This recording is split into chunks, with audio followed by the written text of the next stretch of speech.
ग्वालियर के मैदान पर पहले टी20 में ही पारुई रोमांच की सारी हदें। बांग्लादेश के 247 रनों के जवाब में भारत के विध्वंसक बल्लेबाजों कप्तान सूर्य से लेकर यंग ब्लड रियान पराग और रिंकू सिंह का जबरदस्त तूफान देखने को मिला, जिसने तो बांग्लादेशी गेंदबाजों को दिन में तारे दिखा दिए। तो ऐसे में आज हम आपको इस वीडियो में बताएंगे कि कैसे इन तीनों ताबड़तोड़ बल्लेबाजों ने अपने विस्फोटक बैटिंग से बांग्लादेश की धज्जियां उड़ा दी, किसने दिया कितने रनों का योगदान, किसने बरसाए सबसे ज्यादा छक्के। इन सब सवालों के जवाब इस वीडियो में आपको मिलेंगे, तो ऐसे में आप इस वीडियो को अंत तक जरूर देखिएगा।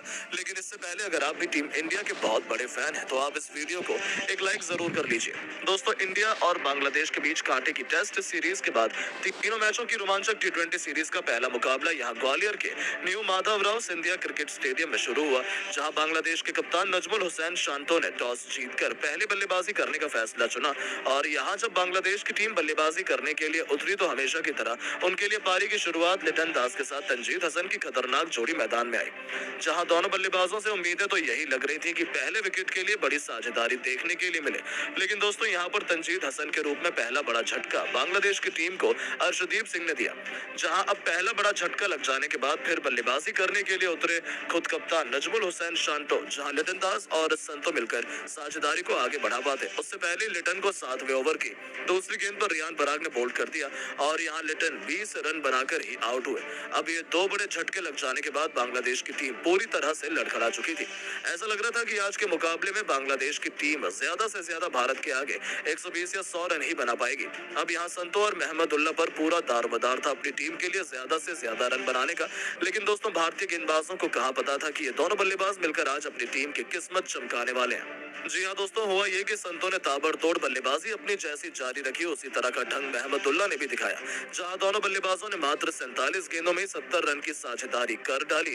इस दौरान विकेट चटकाना काफी ज्यादा अहम हो चुका था। तभी कप्तान सूर्य ने फैसला किया कि वो गेंदबाजी पर अपने सबसे भरोसेमंद खिलाड़ी रवि बिश्नोई को लेकर आएंगे और 14वें ओवर की तीसरी गेंद पर रवि ने शाकिब के रूप में तीसरा बड़ा झटका बांग्लादेश की टीम को दिया, जो कि 43 रन बनाकर आउट हुए। और उनके आउट हो जाने के बाद फिर बल्लेबाजी के लिए उतरे मेहदी हसन मिराज वो कप्तान संतो के साथ मिलकर साझेदारी को आगे बढ़ाते हैं और अपनी टीम के स्कोर को 150 रन के पार ये दोनों बल्लेबाज लेकर पहुंचे।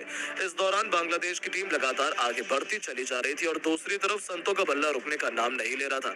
उन्होंने मात्र 44 गेंदों में ही भारत के खिलाफ 72 रन ठोक डाले थे। अब यहाँ से मैच पूरी तरह फंस चुका था। तभी अर्शदीप ने आकर 17वें ओवर में संतो का विकेट गिराया, जो कि 74 रन बनाकर इस मुकाबले में आउट हुए। और संतो का विकेट गिर जाने के बाद भारतीय टीम को चैन की सांस आई, लेकिन मेहंदी ने साथी बल्लेबाजों के साथ मिलकर अपनी टीम को 200 के पार पहुंचाया। इस दौरान मेहंदी ने जहां 53 रन बनाए और बांग्लादेश की टीम 20 ओवर में 6 विकेट के नुकसान पर भारत के खिलाफ 245 रन बनाने में कामयाब रही। और इस दौरान भारत के लिए सबसे ज्यादा 4 विकेट अर्शदीप सिंह ने लिए, तो वहीं एक विकेट रवि बिश्नोई और रियान पराग के नाम रहे। अब दोस्तों, बारी थी भारतीय बल्लेबाजों की इस मैदान पर कुछ चमत्कार दिखाने की। दोस्तों, टीम इंडिया को विस्फोटक शुरुआत दिलाने के लिए एक नई ओपनिंग जोड़ी रियान पराग के साथ खतरनाक अभिषेक शर्मा की तूफानी जोड़ी मैदान में उतरी थी। ऐसा लगा था कि ये दोनों खिलाड़ी टीम इंडिया को ताबड़तोड़ शुरुआत दिलाएंगे, लेकिन अभिषेक शर्मा इस मुकाबले में एक बार फिर जल्दबाजी कर बैठे। वो गेंदबाज के बिछाए जाल में फंस गए और फील्डर को अपना आसान से कैच देकर इस खिलाड़ी को पवेलियन लौटना पड़ा। हालांकि उन्होंने शुरुआत तो शानदार की थी, लेकिन फिर भी वो इस मैच में केवल 9 रन बनाकर पवेलियन लौट गए। अब दोस्तों, अभिषेक का विकेट गिर जाने के बाद भारतीय टीम काफी ज्यादा दबाव में आ चुकी थी। अभिषेक जब आउट हुए तो बल्लेबाजी के लिए उतरे खुद कप्तान सूर्या, जहां सूर्या और रियान पर हर किसी की निगाहें थी कि ये दोनों बल्लेबाज दूसरे विकेट के लिए कितने रन जोड़ पाते हैं। इस दौरान सब कुछ सही चल रहा था। मेहदी हसन मिराज के ओवर में सूर्या ने एक के बाद एक लगातार 3 गेंद पर 3 खतरनाक छक्के लगाकर टीम इंडिया को तूफानी रफ्तार से आगे बढ़ाना शुरू कर दिया था। दूसरी तरफ पराग का बल्ला दहाड़ रहा था। 6 ओवर में टीम इंडिया ने 68 रन बनाए, तो देखते ही देखते 8 ओवर में भारतीय पारी 90 रनों के पार खड़ी थी। इन दोनों खिलाड़ियों के बीच 100 रनों से अधिक की मजबूत पार्टनरशिप हो चुकी थी। दोनों तरफ से दोनों खिलाड़ी केवल चौके और छक्के से ही बात कर रहे थे। इसी बीच कप्तान सूर्या ने अपना तूफानी अर्धशतक केवल 30 गेंद में ठोक दिया, जो टीम इंडिया की जीत के लिए बेहद महत्वपूर्ण माना जा रहा था। इन दोनों ने भारत को मैच में मजबूत स्थिति में लाकर खड़ा कर दिया था। लेकिन दोस्तों, पराग भी अपनी साझेदारी को ज्यादा देर तक आगे नहीं बढ़ा पाए और 47 रन बनाकर वो आउट हुए। अब पूरी जिम्मेदारी भारत के दो सबसे खतरनाक टी20 बल्लेबाज रिंकू सिंह और सूर्य कुमार यादव के मजबूत कंधों पर आ चुकी थी मैच जिताने की, क्योंकि इनके अलावा कोई और बल्लेबाज भारतीय टीम को जिताने का दम रखता नहीं था। अब दोस्तों, यहाँ टी20 के शूरवीर रिंकू सिंह ने भी आते ही अपने विस्फोटक अंदाज में एक तरह से बांग्लादेश विदेशी गेंदबाजों की बेरहमी से कुटाई करनी शुरू कर दी। दोनों मिलकर साझेदारी को आगे बढ़ाते हुए अंतिम ओवर तक ले जाते हैं, जहां सबसे खास बात तो यह थी कि सूर्य कुमार यादव आज कमाल की लय में नजर आ रहे थे। उन्हें रोक पाना आज किसी भी गेंदबाज के बस की बात नहीं हो पा रही थी। यहाँ तक कि रिंकू भी दूसरी तरफ खड़े खड़े केवल उनकी खूबसूरत बैटिंग का आनंद उठा रहे थे। उन्होंने सबसे पहले तो मात्र 30 गेंदों में अपना अर्धशतक पूरा किया और अर्धशतक जड़ने के बाद वो अपने शतक की ओर आगे बढ़ चले। इस दौरान अंतिम ओवर तक जब मैच पहुंचा तो भारत को मुकाबला जीतने के लिए 6 गेंदों में 21 रन की दरकार थी। अब स्ट्राइक पर रिंकू सिंह थे। बांग्लादेश की तरफ से अंतिम ओवर लेकर आए थे मुस्तफिजुर रहमान।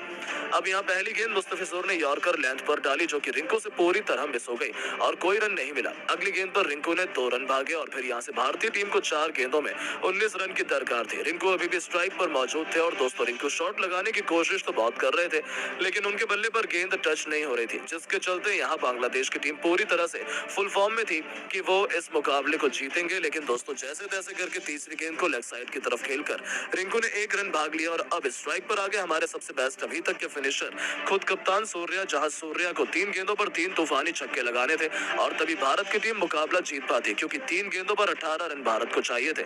अब चौथी गेंद पर सूर्या ने सामने की तरफ छक्का जड़ दिया। 5वीं गेंद पर डीप कवर्स के ऊपर से एक और आसमानी छक्का जड़कर सूर्या ने भारतीय टीम को जीत की दहलीज पर पहुंचा दिया। अब एक गेंद शेष मात्र बची हुई थी और मैच जीतने के लिए 6 रन चाहिए थे।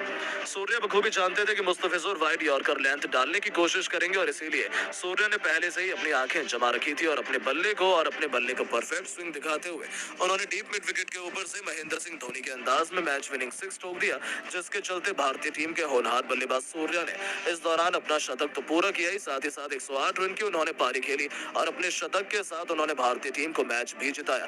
बाकी इस मुकाबले में रिंकू के बल्ले से 48 रन निकले। हालांकि दोस्तों हम आपको बता दें कि भारत और बांग्लादेश के बीच खेला गया ये पहले T20 से ठीक पहले अभ्यास सत्र का मुकाबला था, जिसमें भारतीय टीम की जीत हुई।